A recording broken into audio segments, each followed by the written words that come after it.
Pasa a vosotros, hermanos. Esto que estamos escuchando de fondo es un canto bellísimo. Es una bendición, hermanos, poder dirigirme a ustedes a través de estos medios que el Señor ha dispuesto en nuestro tiempo. Ciertamente deseamos, anhelamos con el corazón que este tiempo sea bien aprovechado, hermanos, por cada uno de nosotros, y que podamos continuar esta jornada de nuestra vida cristiana, ahora que hemos pasado ya por los momentos preciosos de la cena del Señor. Todavía puedo saborear esos momentos de bendición que compartimos en la mesa, cada uno de nosotros, por la gracia de Dios, hermanos.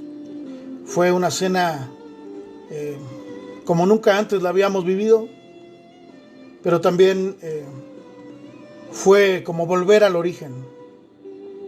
Es importante volver al Señor.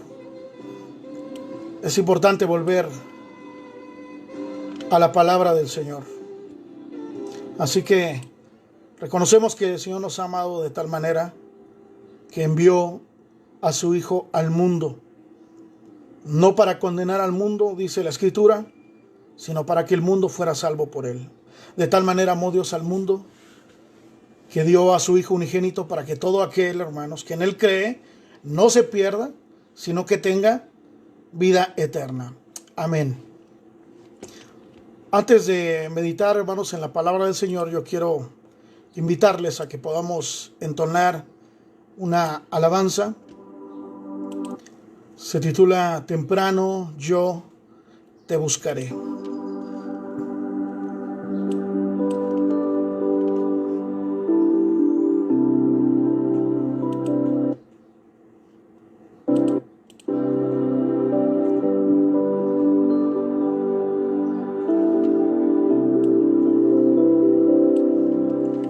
Cantemos, hermanos.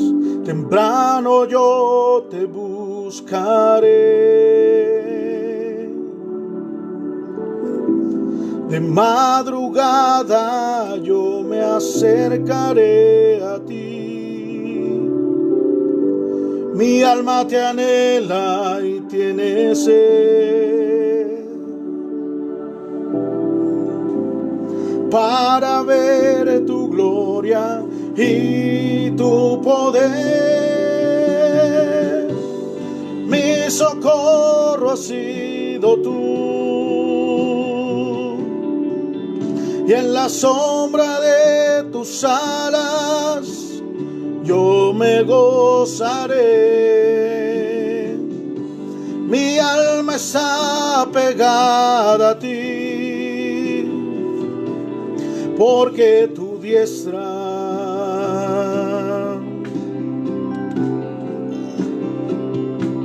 me ha sostenido.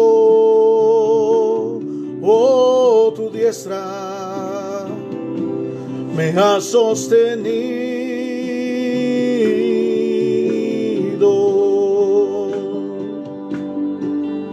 Es promesa del Señor, hermanos, que su diestra de poder nos sostendrá. Así que podemos estar confiados en medio de las circunstancias que nos toca vivir, hermanos. Temprano yo te buscaré, de madrugada yo me acercaré a ti. Mi alma te anhela y tiene sed para ver tu gloria y tu poder. Mi socorro has sido tú,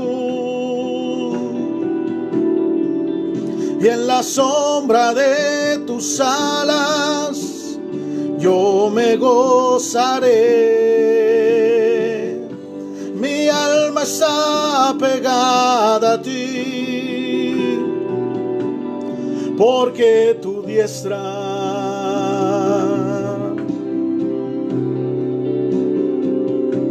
me ha sostenido,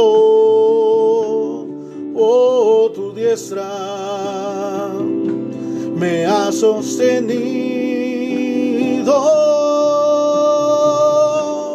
mi socorro ha sido tú,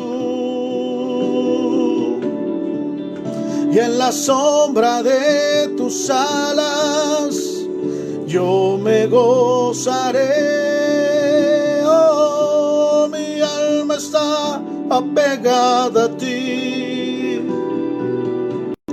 porque tu diestra me ha sostenido,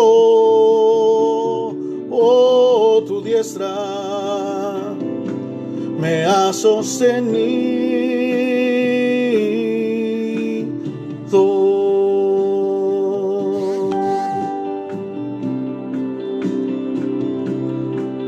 La diestra de poder del Señor, hermanos. Su diestra es la que nos sostiene a usted y a mí. Su diestra es la que sostiene a su iglesia. Nosotros somos la iglesia. Cada uno de nosotros formamos la iglesia. Vamos a orar, mis hermanos.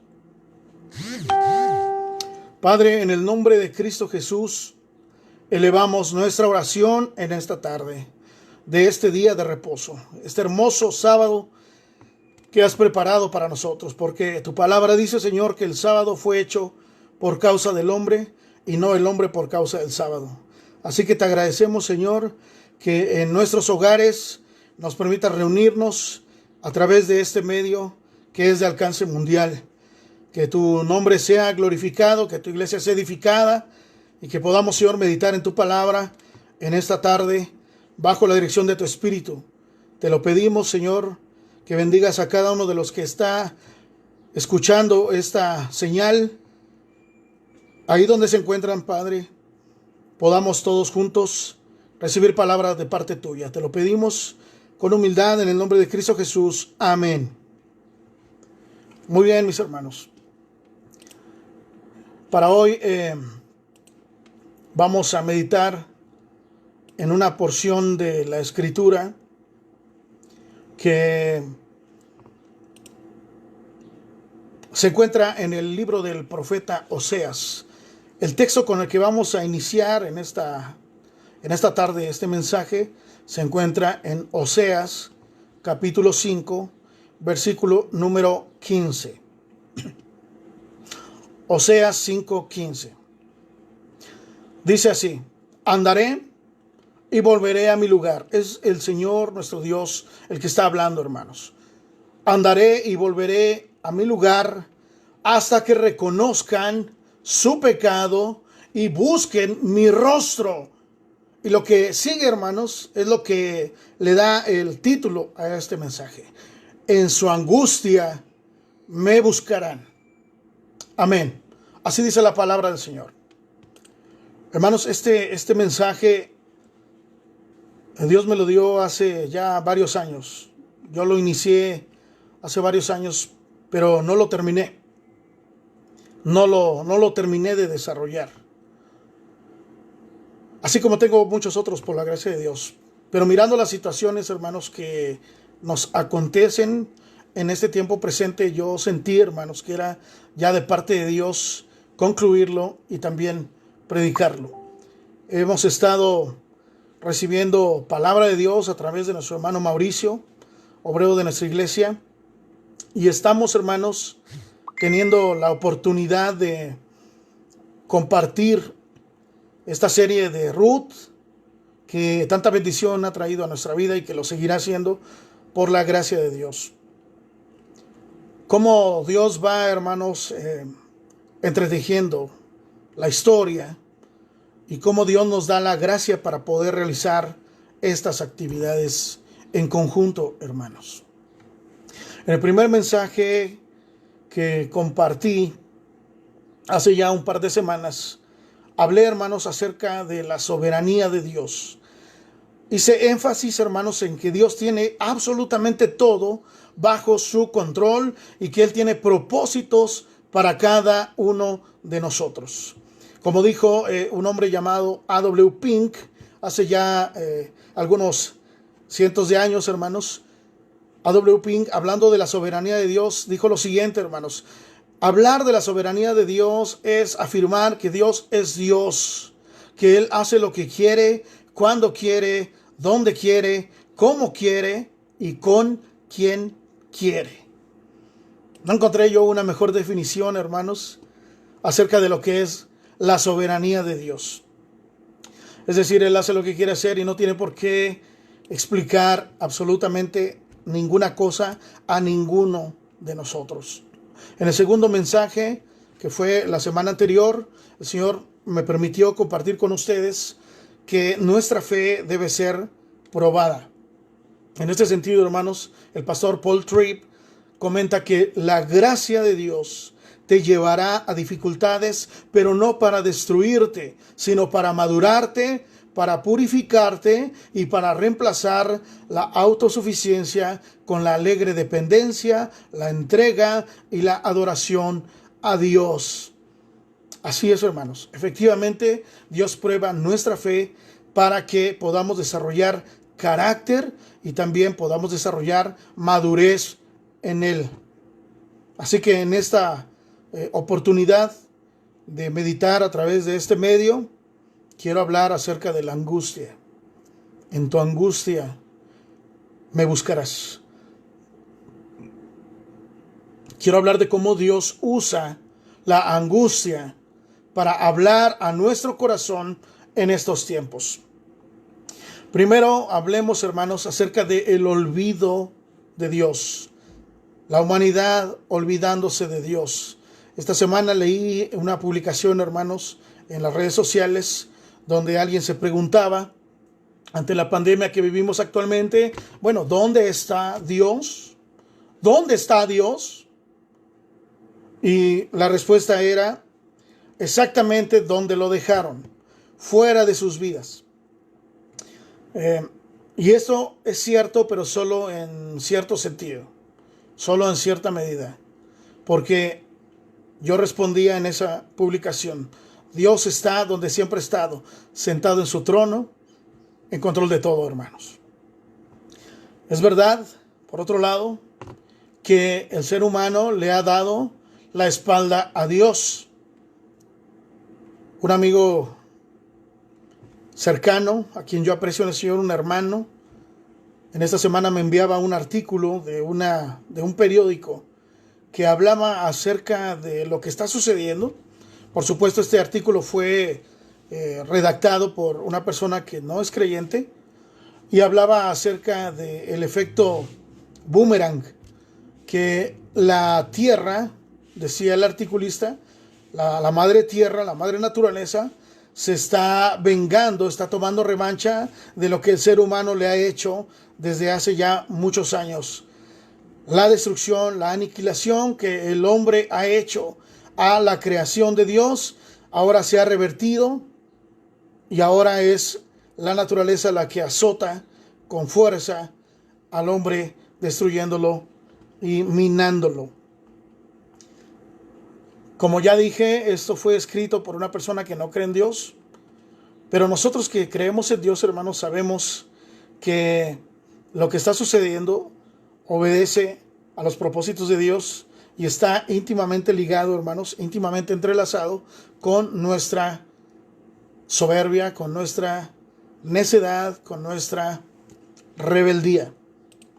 Así que hoy quiero meditar con ustedes en esta porción de la Escritura que habla acerca de esta realidad, de cómo Dios habla a nuestra vida a través, hermanos, de la angustia.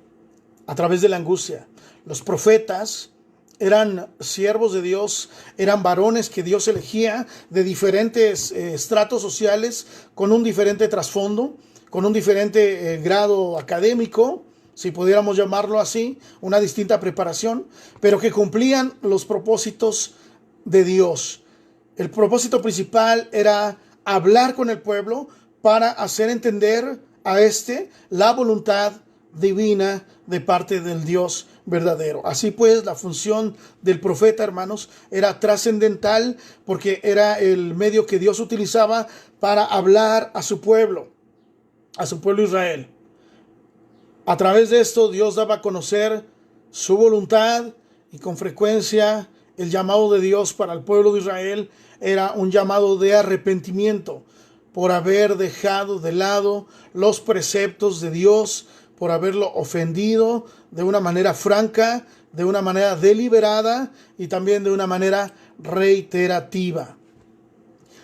Los profetas eran los encargados entonces de hacer también una denuncia por el sistema corrupto, tanto de los gobernantes civiles como también de los líderes del pueblo en el ámbito religioso, lo cual provocaba una inmensa desigualdad y grandes problemas a nivel social por la rapiña y por la ambición desmedida y todo lo que iba en contra de la voluntad de Dios para mantener una convivencia saludable, respetuosa y armónica.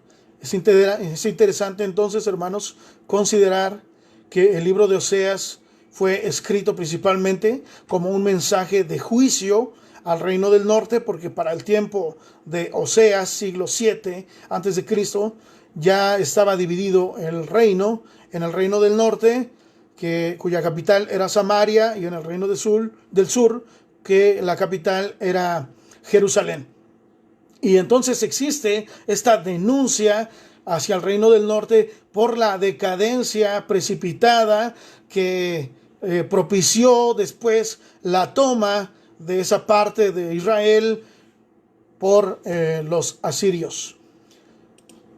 Las palabras del profeta, hermanos, en su mayoría están llenas de condenación y promesas de destrucción para la nación. El profeta incluso, según nos dicen los historiadores, hermanos, pudo atestiguar con sus propios ojos la caída de Samaria en el año 722 antes de Cristo. Y yo quiero reflexionar entonces, hermanos, en esto. Qué fácil es amar a Dios cuando todo va bien. Qué fácil es, hermanos, obedecer a Dios cuando hay bonanza, cuando hay prosperidad, cuando hay bendición, cuando hay trabajo, cuando hay salud, cuando está en plenitud la familia, en plenitud de facultades, cuando hay todo marcha bien. Qué fácil es así amar a Dios, obedecer a Dios, someternos a Dios.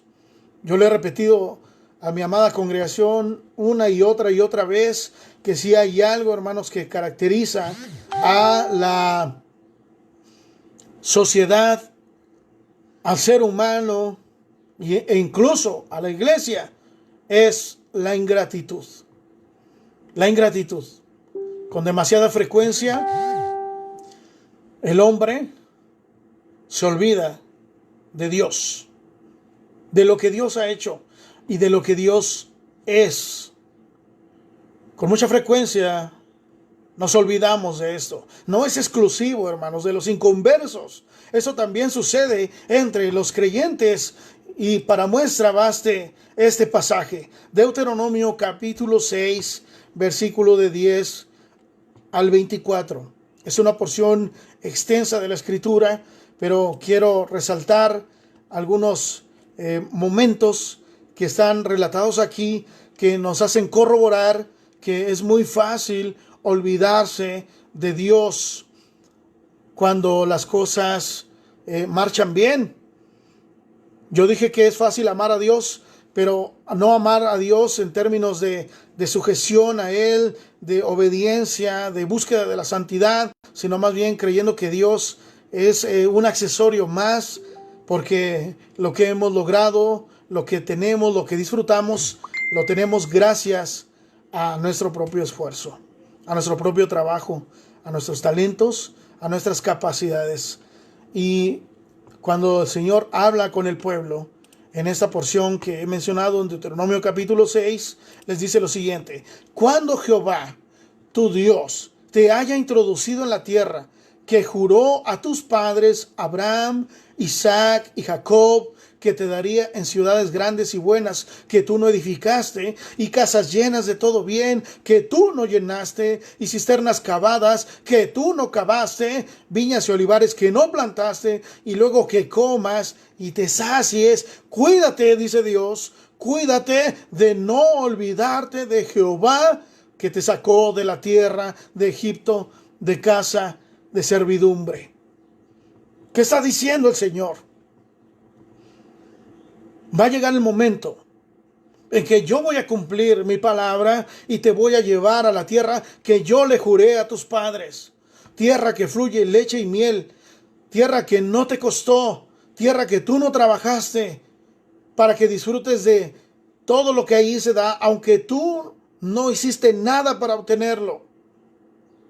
Pero una cosa te voy a decir, Israel: cuídate de no olvidarte de Jehová tu Dios, quien te entregó todo esto. Cuídate de no olvidarte de Jehová tu Dios, quien te introdujo en la tierra, quien te dio todo esto, quien te sacó de la tierra de Egipto, de la esclavitud. Sigue diciendo la lectura: a Jehová tu Dios temerás, y a él solo servirás, y por su nombre jurarás. No andaréis en pos de dioses ajenos, de los dioses de los pueblos que están en vuestros contornos, porque el Dios celoso, Jehová tu Dios, en medio de ti está, para que no se inflame el furor de Jehová tu Dios contra ti y te destruya de sobre la tierra. No tentaréis a Jehová vuestro Dios como lo tentasteis en Masá. Guardad cuidadosamente los mandamientos de Jehová vuestro Dios y sus testimonios y sus estatutos que te ha mandado, y hazlo recto y bueno ante los ojos de Jehová, para que te vaya bien y entres y poseas la buena tierra que Jehová juró a tus padres, para que él arroje a tus enemigos de delante de ti, como Jehová ha dicho. Mañana, cuando te preguntare tu hijo diciendo: ¿qué significan los testimonios y estatutos y decretos que Jehová nuestro Dios os mandó? Entonces dirás a tu hijo: nosotros éramos siervos de Faraón en Egipto, y Jehová nos sacó de Egipto con mano poderosa. Jehová hizo señales y milagros grandes y terribles en Egipto, sobre Faraón y sobre toda su casa, delante de nuestros ojos. Y nos sacó de allá para traernos y darnos la tierra que juró a nuestros padres. Y nos mandó Jehová que cumplamos todos estos estatutos y que temamos a Jehová nuestro Dios, para que nos vaya bien todos los días y para que nos conserve la vida como hasta hoy. Y tendremos justicia cuando cuidemos de poner por obra todos estos mandamientos delante de Jehová nuestro Dios, como Él nos ha mandado. Hermanos, ¿qué nos está diciendo el Señor? Ten cuidado de no olvidarte de todo eso que yo he hecho. El pasaje dice: cosas que vieron nuestros propios ojos. Y cuando tus hijos te pregunten: ¿cómo fue que llegamos aquí? ¿Por qué Dios nos manda a hacer esto? Hoy nosotros tenemos ese mismo papel como padres, ante las preguntas de nuestros hijos naturales, como aquellos hijos espirituales que Dios nos ha permitido engendrar en el Evangelio. ¿Por qué está pasando esto? ¿Por qué estamos viviendo de esta manera? ¿Por qué estamos en esta situación particular? En este tiempo, tú sepas qué decirles. Tú les digas a tus hijos: fue Jehová el que nos sacó. Fue Jehová el que nos trajo. Y Él es el que nos ha mandado que guardemos todos sus estatutos. Hemos hablado, hemos insistido en la importancia de discipular desde la familia, desde el hogar. Porque una familia fuerte genera iglesias fuertes. Iglesias fuertes, hermanos, van a producir cambios en esta sociedad que estamos viviendo. Qué importante es la labor que el Señor nos ha encomendado a nosotros los mayores. Cuando tus hijos te pregunten, tú les vas a responder. Pero quizá nosotros nos quedamos sin respuestas. Pero quizá nosotros mismos estamos atemorizados, estamos viviendo en incertidumbre, en zozobra, con temor, con miedo, con pánico tal vez. Pero es nuestra responsabilidad delante de Dios poder guiar a aquellos que vienen detrás de nosotros. Pero guárdate de no olvidarte del Señor. Dice la palabra. El pueblo de Israel, hermanos, en reiteradas ocasiones tuvo la oportunidad de ver hechos portentosos, señales extraordinarias de parte de Dios que si las contaran no se creerían. Difíciles de comprender, difíciles de creer, pero que ellos atestiguaron con sus propios ojos una y otra vez. Pero Israel, a pesar de esto, dejó de lado los mandatos de Dios, los preceptos de Dios. Me sorprende cómo esto fue posible. Y al mismo tiempo, no me sorprende tanto. Es una paradoja. Me sorprende mucho que Israel haya caído en esta situación, pero a la vez no me sorprende tanto mirando que nosotros caemos en la misma situación. Cuídate de no olvidarte de Jehová. Sirve solo a Dios y no a los demás dioses de los alrededores. Guarda los mandatos de Dios para que te vaya bien, para que te vaya bien, para que disfrutes de la vida, para que disfrutes de la comunión con Dios, con tu prójimo. Aun y cuando es clara la palabra de Dios, el hombre se niega a buscarlo, se niega a obedecerlo, se niega a amarlo. Israel hizo esto, nosotros también hacemos lo mismo. Hoy muchos, incluyendo algunos creyentes inmaduros que no conocen a Dios, miran al cielo y se preguntan, bueno, ¿dónde está Dios? ¿Por qué Dios permite todo esto? Y algunos más afirman, bueno, yo no puedo creer en un Dios que permite el sufrimiento de las criaturas, que permite la enfermedad, que permite la muerte de aquellos que están en el mundo. Yo no puedo creer en un Dios así. Las adversidades, las pruebas, las vicisitudes de la vida nos hacen tambalear a muchos en nuestra fe. Estas palabras son similares a las expresadas por un joven que se encuentra en el libro de los Jueces, que al final llegó a ser uno de los caudillos del pueblo de Israel, cuyo nombre fue Gedeón. Cuando el ángel de parte de Dios se le acercó a Gedeón, usted puede leer esta porción de la escritura en Jueces capítulo 6. Lo saluda, joven, varón, esforzado, valiente. Pero el otro está en sus actividades cotidianas. No le sorprende para nada el hecho de recibir una manifestación de esa naturaleza de parte de Dios. Dice, bueno, dice, Jehová está contigo. Y él dice, bueno, si estuviera con nosotros, ¿por qué permite que suceda lo que estamos viviendo? Si Jehová está con nosotros, ¿por qué nos ha sobrevenido todo esto? ¿Y dónde están las maravillas que nuestros padres nos han contado diciendo, no nos sacó de Egipto? ¿No nos sacó Jehová de Egipto? Y ahora Jehová nos ha desamparado y nos ha entregado en manos de los madianitas. El mismo David en alguna ocasión escribió lo siguiente en el Salmo número 13. ¿Hasta cuándo, Jehová? ¿Hasta cuándo, Jehová, me olvidarás para siempre? ¿Hasta cuándo esconderás tu rostro de mí? Hermanos, yo quiero preguntar en esta hora, ¿será verdad que Dios no puede salvarnos de esta pandemia?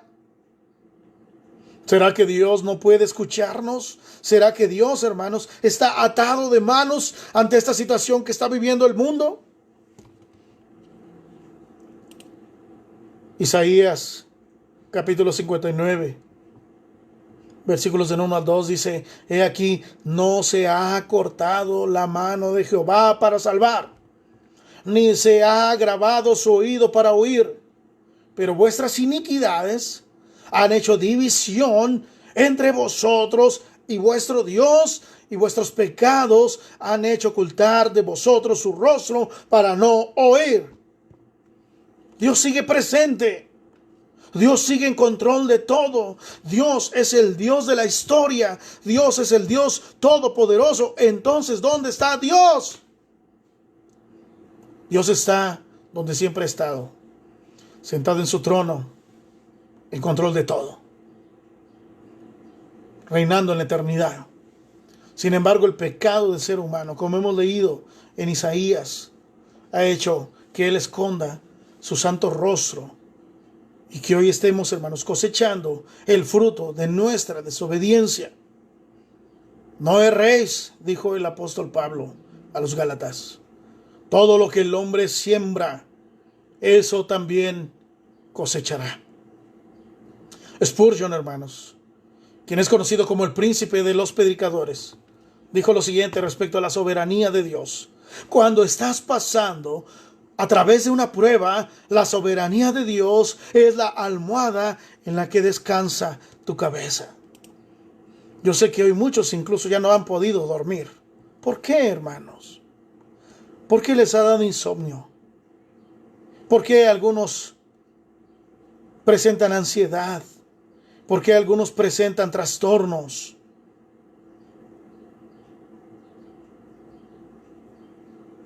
Muy probablemente tiene que ver con el hecho de que no conocemos a Dios. En la medida que conozcamos más y más a Dios, tendremos paz en nuestro corazón, en medio de las circunstancias difíciles que hoy nos toca vivir. No estoy diciendo, hermanos, que lo que hoy vivimos sea sencillo, pero estoy diciendo que si conocemos a Dios, que Él es soberano y que está en control de todo, podemos dormir plácidamente. Porque la soberanía de Dios es la almohada en la cual podemos descansar nuestra cabeza. Tranquilos, hermanos. Tranquilos. Ahora quiero hablar en esta porción del mensaje acerca de las palabras contundentes que menciona Oseas en el capítulo 5, verso 15. En su angustia me buscarán. En su angustia me buscarán. La traducción en lenguaje actual dice de esta manera ese mismo pasaje: yo atacaré a Israel y a Judá con la misma furia de un león. Los agarraré y los haré pedazos, y no habrá quien los salve. Luego los dejaré por un tiempo y esperaré a que se arrepientan. Cuando reconozcan que me han ofendido, se llenarán de angustia y me buscarán. ¡Qué tremendo, hermanos! ¡Qué tremendo! Es Dios el que ha hecho esto. La angustia que se utilizó para este pasaje en el Antiguo Testamento viene de una palabra hebrea que significa estrecho, estrecho. Un lugar apretado, angosto. Significa también congoja, reducción, tribulación. Algunos diccionarios seculares definen la angustia como un estado de intranquilidad o inquietud muy intensas, causado especialmente por algo desagradable o por la amenaza de una desgracia o un peligro. Es una aflicción, es una congoja. Tanto la definición bíblica como la definición de los diccionarios coinciden, hermanos, en el significado de la angustia. Cuando el rico estaba confiado en su riqueza, vino la devaluación. Cuando el empresario estaba confiado en sus empresas, estas quebraron. Cuando el hombre estaba en la cima, vino la caída estrepitosa. Cuando la salud estaba a plenitud, vino la enfermedad. Cuando la vida estaba en todo su esplendor, vino la muerte. Cuando la humanidad celebraba su desenfreno, su libertinaje, vino, hermanos, un enemigo microscópico a pararnos en seco, recordándonos lo que en verdad somos, seres finitos y sumamente frágiles. Quiero considerar con ustedes el caso de un hombre que fue puesto en angustia. El caso de un hombre llamado Jonás. Traigamos a la memoria el caso del profeta Jonás. Cuando Jonás recibió el llamado de parte de Dios para ir a predicar a la ciudad de Nínive, una nación impía, una nación enemiga de Israel, nosotros miramos cómo este hombre en su rebeldía hizo exactamente lo contrario a lo que Dios le mandó. Él se embarcó, pero no para ir hacia la ciudad de Nínive. Él se embarcó para irse al lado contrario de Nínive, como si uno pudiera escapar de los designios de Dios. Usted conoce la historia. Jonás se embarca y estando él en el mar abierto, se tomó un tiempo para descansar. Y él estaba durmiendo plácidamente hasta que alguien llegó a interrumpir su sueño y decirle: ¡Hey, dormilón! ¡Hey, holgazán! ¡Despiértate! Estamos al borde de la muerte. Hay una tormenta tremenda, así que despiértate, vamos a hacer algo. Nosotros estamos clamando a nuestros dioses. Tú también rézale al tuyo, clámale al tuyo, pídele a tu Dios. Clama a tu Dios. Dios es experto, hermanos, en cambiar nuestros pensamientos y nuestros propósitos para ajustarlos al suyo. Por eso es soberano. Ellos estaban en peligro de muerte. El consejo de ellos para con Jonás fue: clama a tu Dios, pídele a tu Dios, rézale a tu Dios. Quizá Él tenga misericordia. Al final toman una decisión, echan suertes. Las suertes no es otra cosa que la soberanía de Dios. Repito, ¿a quién cayó la suerte de que era el que estaba provocando esto? A Jonás. ¿Cómo vamos a hacer para parar esto? Porque ya habían liberado peso de la nave. Y dice Jonás: láncenme a mí al agua. Si ustedes me lanzan al agua, van a ver cómo se va a quietar todo. Sabía Jonás que lo que él había hecho era contrario a lo que Dios le había pedido. Claro que lo sabía. Por eso su decisión, su propuesta fue: láncenme, el problema soy yo. Láncenme para que ustedes vivan y entonces ustedes vivan y entonces yo pueda darles esa oportunidad, porque el problema soy yo. Así pues, capítulo 1, verso 14 de Jonás, dice: entonces clamaron a Jehová y dijeron: te rogamos ahora, Jehová, que no perezcamos nosotros por la vida de este hombre, ni ponga sobre nosotros la sangre inocente, porque tú, Jehová, has hecho como has querido. ¿Cómo se llama eso, hermanos? Se llama soberanía. Diga amén, gloria a Dios, Él es soberano. Tú has hecho como has querido. Y así fue como Jonás fue echado a las aguas para calmarlas. Pero no todo quedó ahí, hermanos. Dios en su soberanía también, dice el verso 17, tenía preparado un gran pez que tragase a Jonás. Donde él, por cierto, estuvo 3 días y 3 noches. ¿Qué fue lo que dijo el Señor a través del profeta Oseas? En su angustia me buscarán. En su angustia me buscarán. ¿Y qué fue lo que pasó? Eso fue precisamente lo que pasó en la vida de Jonás. Mire conmigo el capítulo 2 de Jonás. Entonces oró Jonás a Jehová, su Dios, desde el vientre del pez, y dijo: invoqué en mi angustia a Jehová, y él me oyó. Desde el seno del Seol clamé, y mi voz oíste. ¿Qué sucedió, hermanos? Que la angustia que estaba viviendo Jonás le hizo buscar a Dios. ¿Por qué no lo buscó antes? Porque no había sido puesto en angustia. Porque no había tenido todavía la urgente necesidad de buscar a Dios. Porque él estaba en lugar espacioso. Porque él estaba no en estrechez. Él estaba en bonanza. Pero cuando fue puesto en angustia, ¿qué dice el texto? Oró a Jehová, su Dios desde el vientre del pez, en su angustia. Y él dijo, en mi angustia yo clamé a mi Dios y él me oyó. Dice el versículo número 7, cuando mi alma desfallecía en mí, me acordé de Jehová, y mi oración llegó a ti en tu santo templo. Concluye el verso 9 diciendo la última parte del verso, las salvaciones de Jehová. Las salvaciones de Jehová. ¿Pudo ver el proceso por el cual pasó Jonás? ¿Qué hizo Jonás? ¿Pudo verlo? Clamar a Dios. ¿Qué fue lo que llevó a Jonás a clamar a Dios? Su estrechez, su angustia, su necesidad. Escúchame, hermano. Escúchame, amigo, que estás en estos momentos mirando esta transmisión en vivo.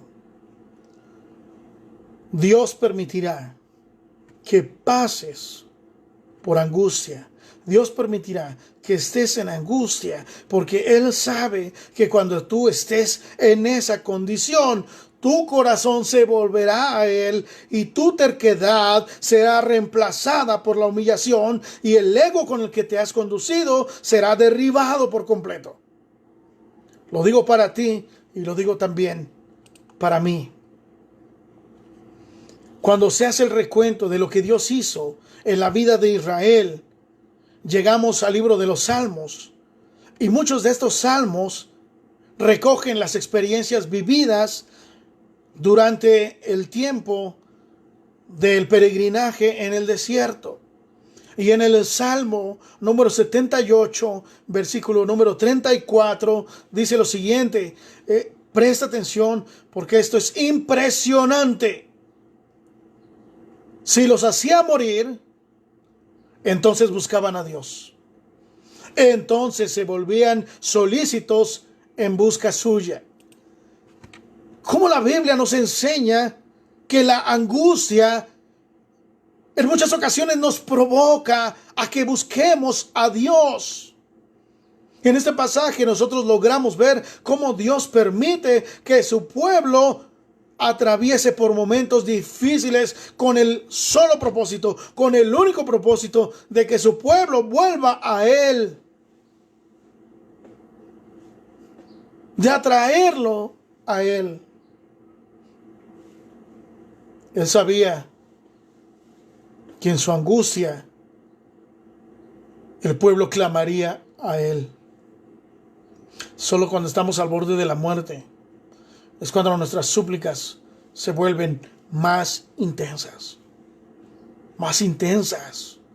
con más fervor. Yo pude ver en estos días, hermanos, en un video a través de las redes, cómo un reportero rompió en llanto en un enlace en vivo que estaba haciendo para un canal de noticias en Ecuador. Y él, usando su protección, su mascarilla, sus guantes,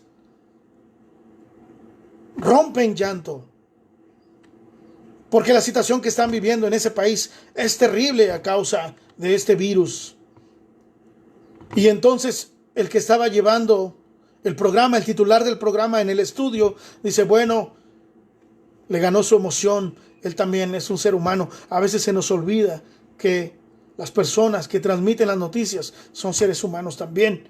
Se nos olvida que el personal médico que está luchando con esta pandemia son seres humanos también.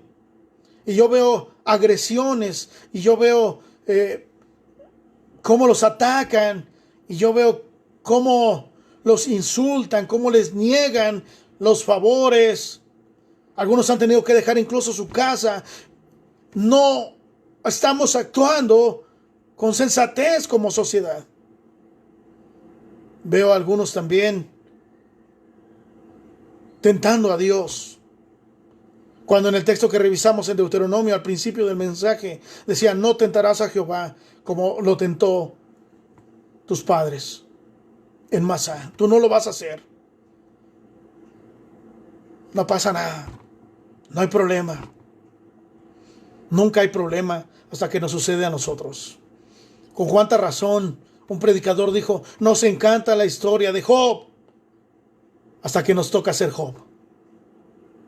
¿Cierto? Totalmente.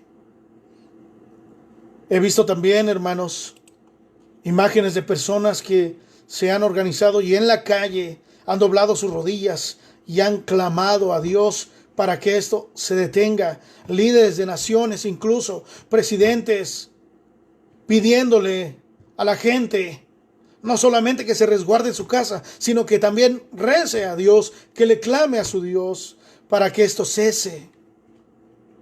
Puedan ver el fin de la pandemia. Y es que, hermanos, de verdad, la angustia nos hace gritar con desesperación. ¡Oh Dios, responde! Salmo 102, versículo número 2. Miraremos lo siguiente. Salmo 102, versículo 2. No escondas de mí tu rostro en el día de mi angustia. Inclina a mí tu oído. Apresúrate a responderme el día que te invocare. David dijo en otro salmo, en el capítulo 38, versos 21 y 22, no me desampares, oh Jehová, Dios mío, no te alejes de mí. Apresúrate a ayudarme, oh Señor, mi salvación. En verdad, yo pregunto en esta hora, hermanos, ¿en verdad creemos que si dejamos de lado a Dios, no vendrán consecuencias sobre nuestra vida? Hemos llegado al punto de dormir plácidamente como Jonás para acallar nuestra conciencia y para que el Espíritu no nos redarguya de que estamos haciendo lo contrario a lo que Dios nos está mandando. Para cambiar nuestra conducta, podemos andar tan plácidamente por la vida fingiendo que Dios no existe y después de la calamidad mirar hacia el cielo y preguntar con cierto desdén o insensatez, bueno, ¿dónde está Dios? En verdad no lo creo, hermanos.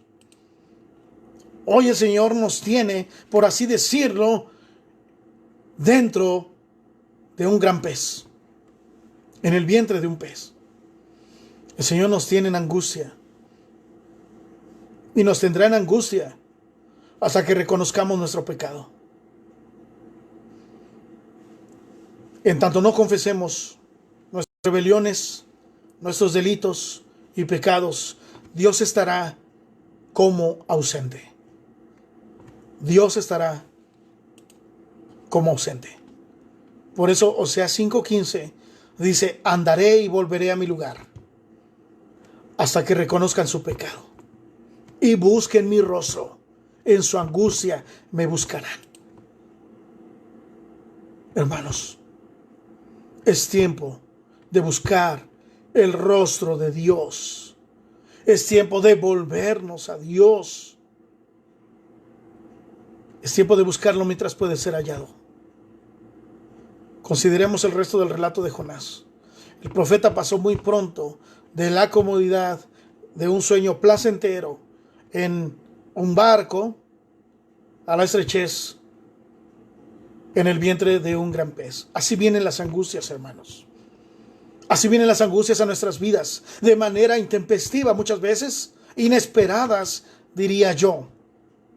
Jonás clamó a Dios reconociendo su pecado. Nosotros ahora podemos también hacer lo mismo, hermanos.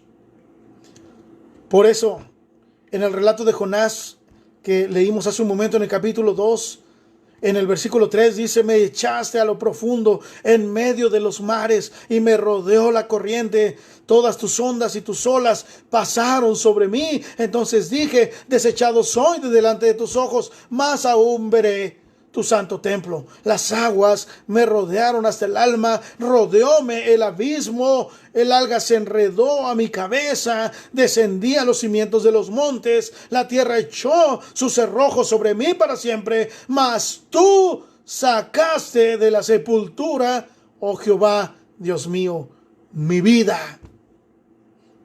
Por eso, Cuando mi alma desfallecía en mí, dice Jonás, me acordé de Jehová y mi oración llegó hasta ti en tu santo templo.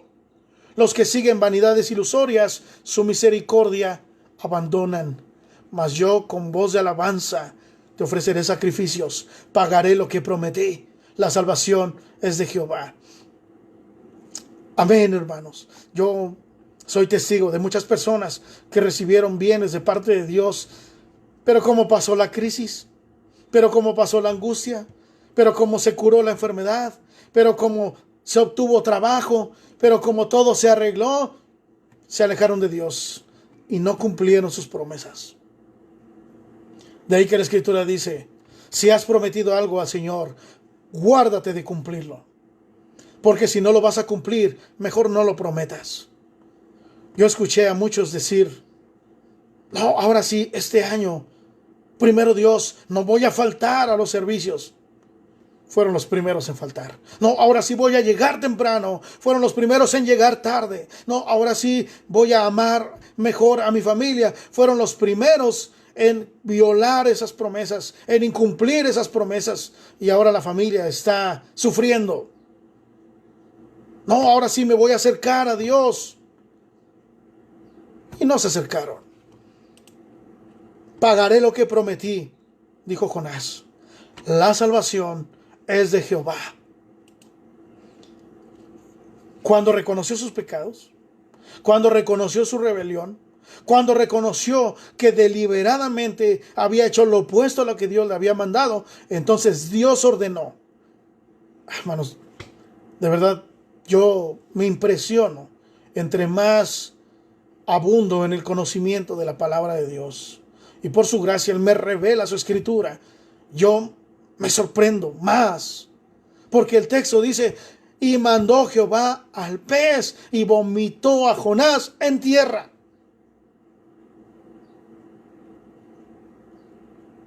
Dios mandó que fuera a predicar, no lo hizo. Dios dispuso que la gente se diera cuenta que Él era el causante de esa situación. Así fue. Dios dispuso un pez que estuviera listo para tragarlo una vez que cayera a las aguas. Y ahora es Dios quien dispuso que ese mismo pez lo vomitara en tierra. Dios respondió honrando su pacto. Dios respondió la oración de Jonás honrando sus palabras y cumpliendo cada una de ellas a cabalidad. Jonás salió de su angustia y fue así como terminó cumpliendo la orden de Dios, como terminó asumiendo su llamado original, ir a predicar el arrepentimiento a la nación de Nínive, de los cuales Dios se compadeció. Nuestro buen Dios, hermanos, hace hoy este llamado a todos nosotros. En el Salmo número 50, versículo número 15, quedaron registradas estas palabras para nosotros. E invócame en el día de la angustia, te libraré y tú me honrarás. También en el Salmo 145, versículo 18 en adelante, dice lo siguiente: cercano está Jehová a todos los que le invocan, a todos los que le invocan de veras. Cumplirá el deseo de los que le temen. Oirá asimismo el clamor de ellos y los salvará. Jehová guarda a todos los que le aman, mas destruirá a todos los impíos.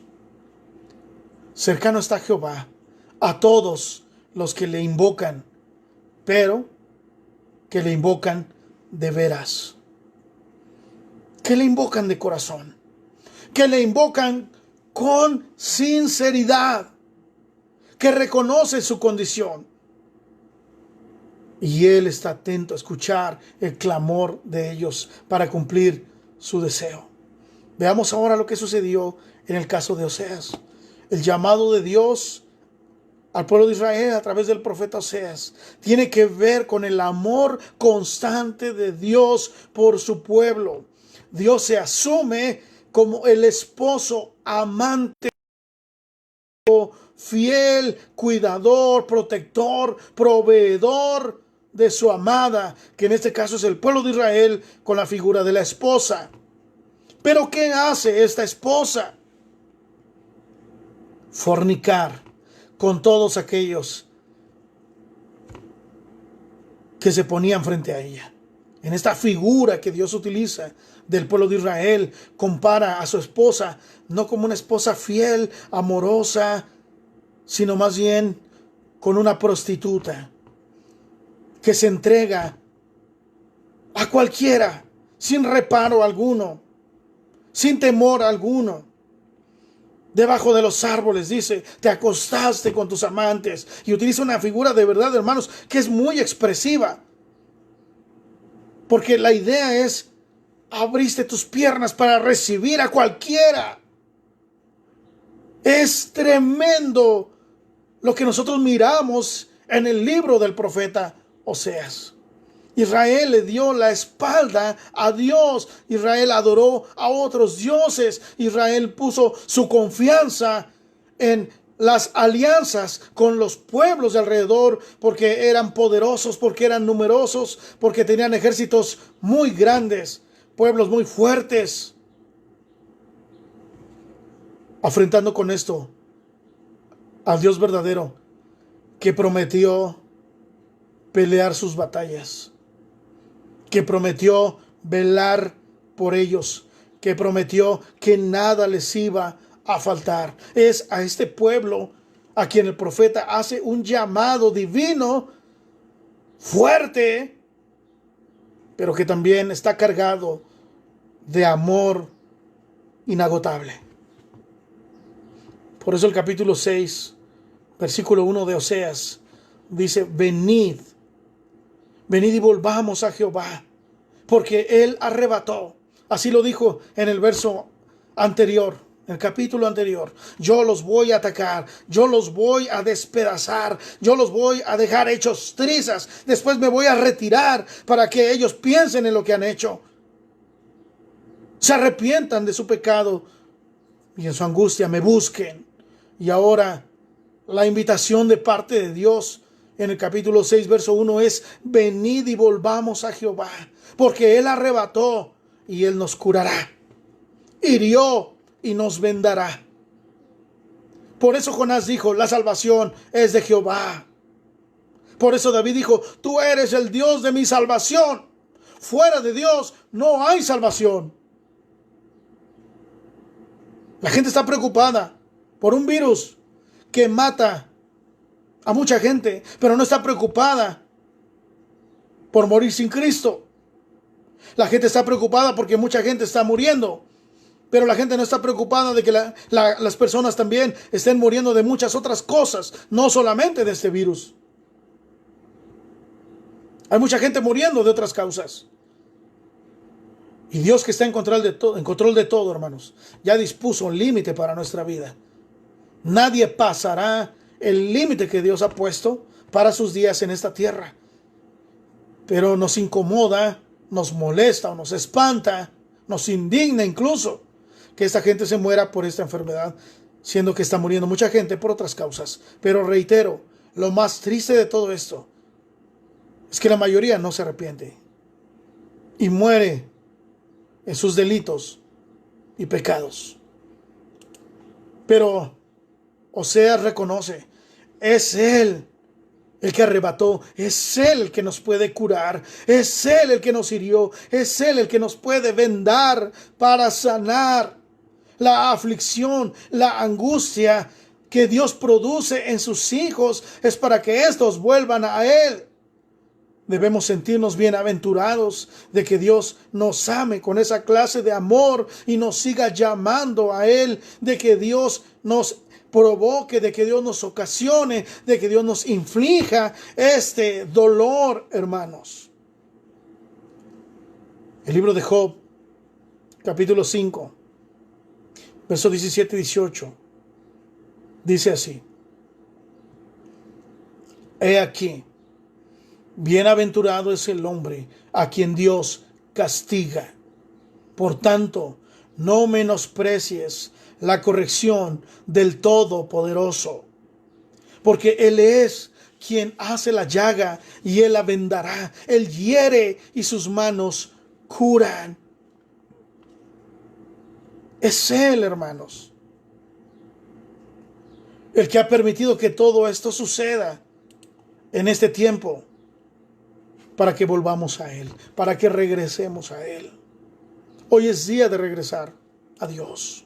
Sé que hay mucha gente que se ha alejado también de la comunión, de la iglesia, pensando sin sentido y sin base que la vida cristiana se puede vivir en soledad, en aislamiento, o bien porque alguien les desilusionó, porque alguien rompió su corazón, los traicionó, porque algún pastor, algún líder, la organización hizo algo que terminó por afectarles.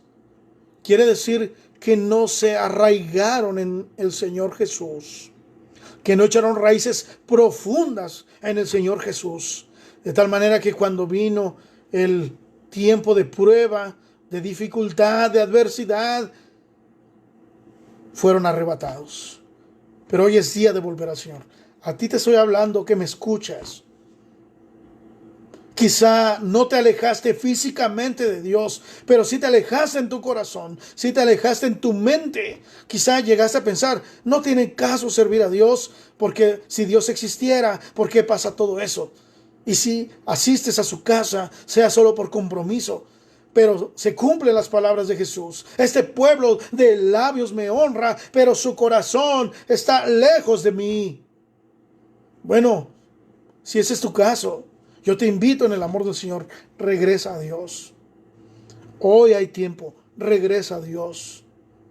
Vuelve a mí, dice el Señor. Quisiera que pudiéramos todos decir, bendita la crisis que me hizo crecer. Bendita la caída que me hizo mirar al cielo. Bendito el problema que me hizo buscar más a Dios.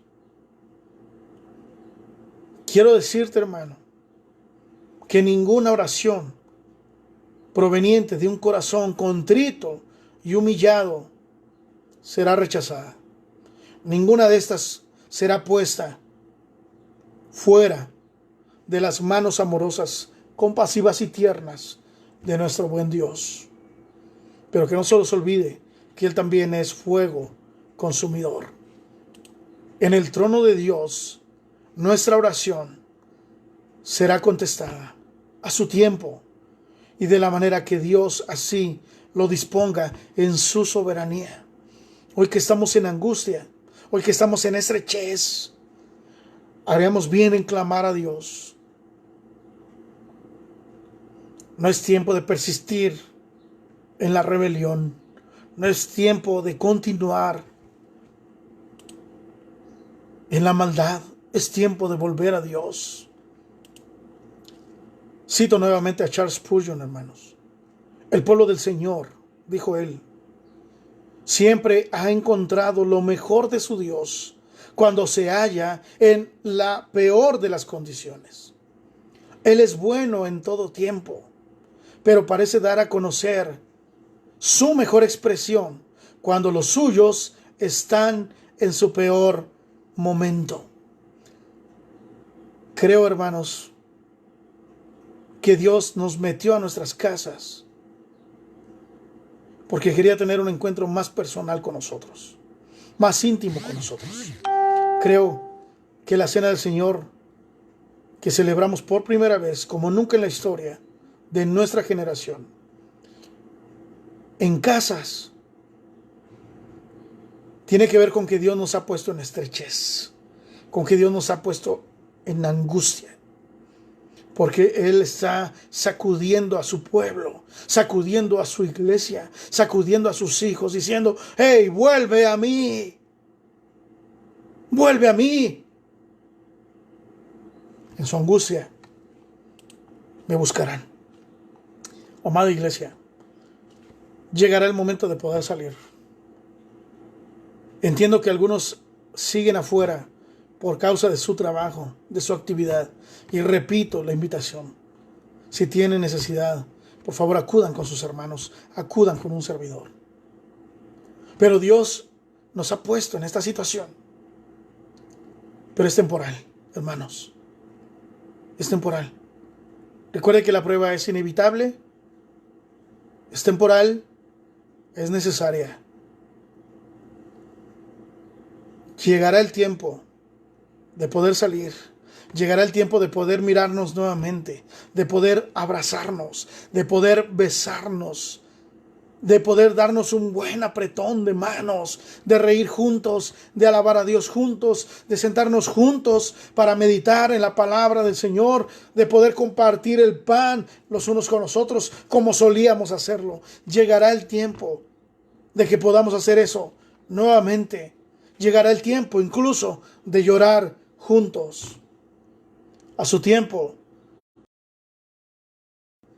esta palabra que Él ha dado, en su angustia me buscarán. Busquemos a Dios. Y si tienes en tu posibilidad buscar, es el último pasaje que te voy a dar en esta tarde. Quisiera que lo leyeras junto conmigo. No te escucho, pero Él sí nos escucha. El Salmo número 4, versículo número 1. Con eso vamos a concluir esta porción de la palabra. Y quisiera que lo leyeras junto conmigo. Respóndeme cuando clamo, oh Dios de mi justicia. Cuando estaba en angustia, tú me hiciste ensanchar. Ten misericordia de mí y oye mi oración. Amén. Hermanos, llegará el momento de verdad en que dejaremos la angustia, dejaremos la estrechez y el Señor nos pondrá en un lugar espacioso. Que Dios bendiga su palabra. Que Dios te bendiga, hermano. Que Dios te bendiga, amigo que escuchas este mensaje. Que Dios nos bendiga a todos. Es tiempo de buscar a Dios. Quiero concluir esta transmisión entonando contigo una alabanza que se llama precisamente así: Yo te busco. Después de eso voy a hacer la oración para concluir este tiempo de meditación en la palabra de nuestro Dios. Yo te busco. Cántalo, hermano. No necesariamente con toda tu voz, sino con tu entendimiento, con tu ser completo, con total devoción, seguridad de que Él está pendiente de nosotros.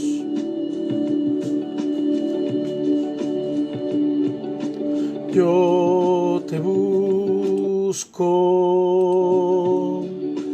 yo te busco con fuego en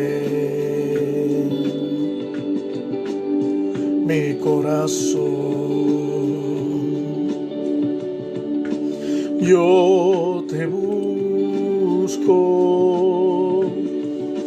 yo te busco, recíbeme. Adoración. Te anhelo, te anhelo, te necesito, te amo más que a mi ser.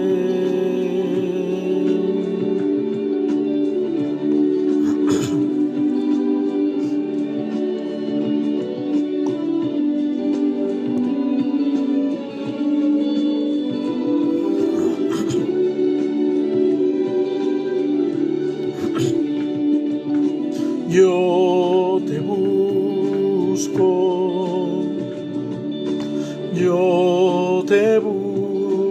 busco con fuego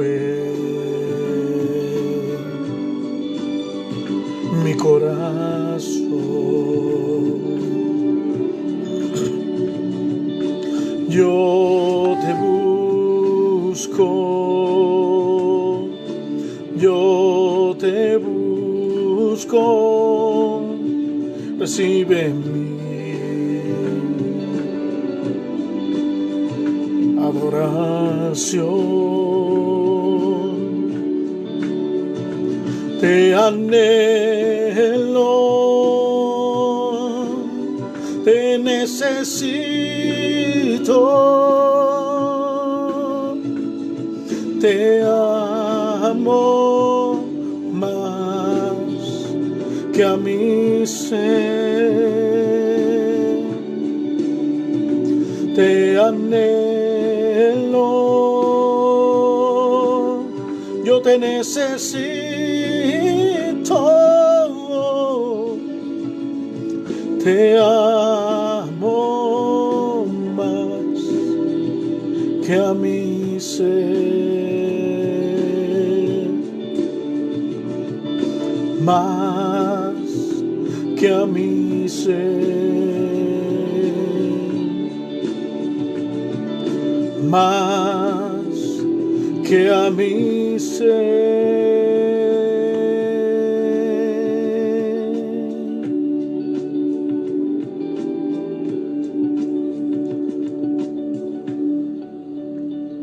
Amén. Que podamos buscar así, hermanos, a nuestro Dios. Te anhelo, te necesito, te amo más que a mi ser. Vamos a orar, hermanos. Cierra usted sus ojos.